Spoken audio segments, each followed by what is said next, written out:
kelibsiz. Bugun sizlar bilan solnishka ko'ylak bichamiz. Ko'ylagimizni 4 qavat qilib buklab oldim, kastoy shaklida. Mana bu burchagidan ko'ylagimizni bitishni boshlaymiz. To'g'rilab chizib oldim. Bu yelka kengligimizdan kelib chiqadi.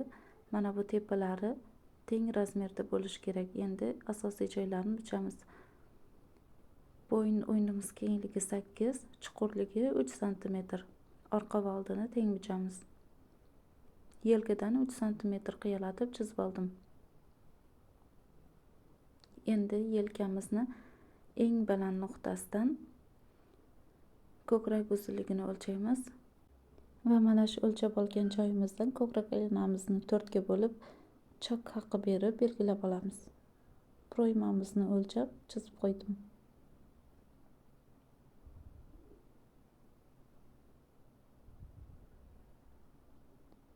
Endi birinchi chizib olgan to'g'ri chizig'imizdan boshlab ko'ylagimizni uzunligini belgilab chizib olamiz.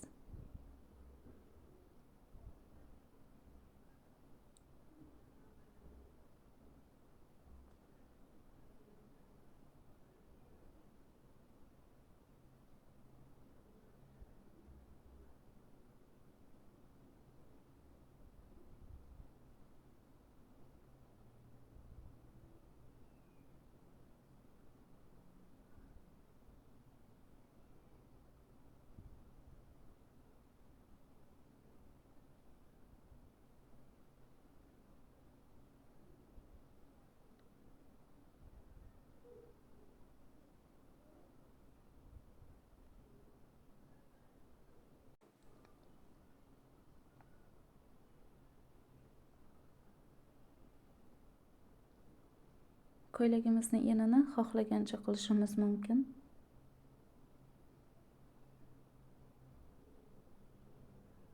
Ko'ylagimizni mana shu joydan 2 sm tepaga chizib kesib oldim. Chunki kastoy ko'ylaklarimizda yon taraflari ko'proq osilishi mumkin. Mana ko'ylagimizni kesib tayyorlab oldik. Bir qavatini olib tashladim va bir qavatini bo'yin o'yinimizni oldi qismini kesib oldim.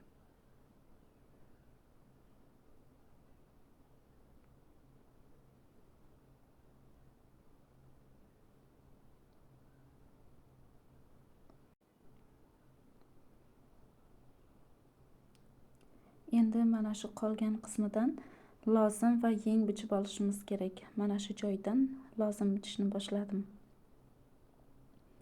Ortiqcha joyini olib tashladim.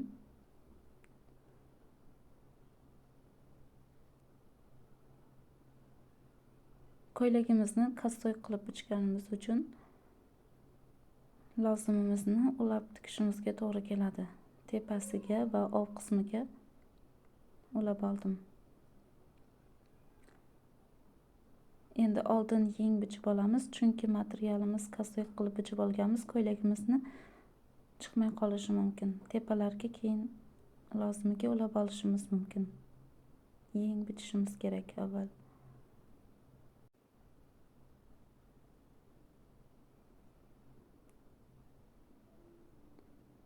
Qog'ozda oddiy yeng bichib oldim.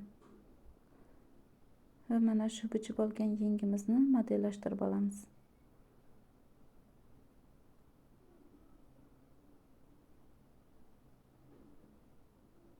Endi mana shu bo'lagimizni qo'yib, bizga 4 dona kerak. Mana shu bo'lakdan 4 dona kesib oldim.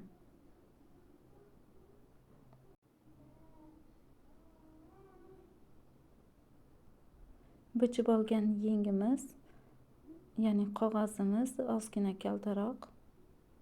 Materialimni 2 sm uzun qilib kesib oldim.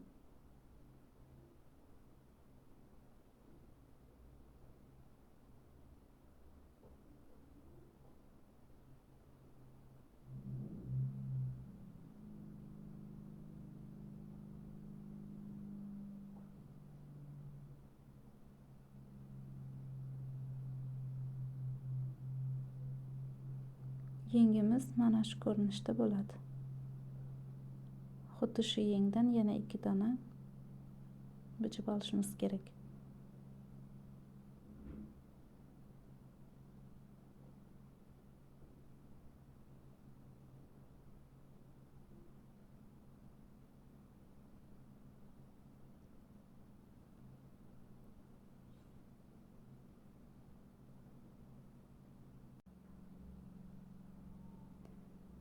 Yenglarimizni bichib oldik. Endi mana shu joydan lozimimizni tepalariga ulab olishimiz kerak.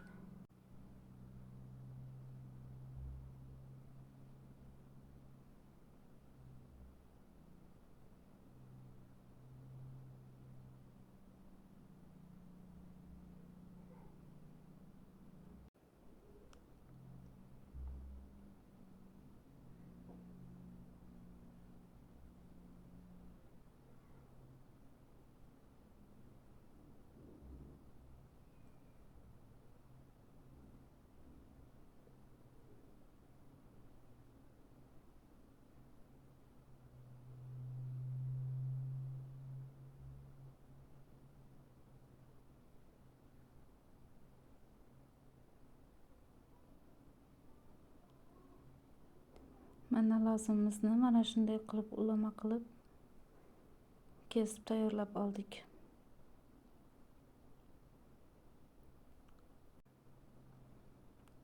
Endi mana shu joydan bo'yin aylanamizni obrobotkasi uchun 3 santimetrdan kosay qilib bichib oldim.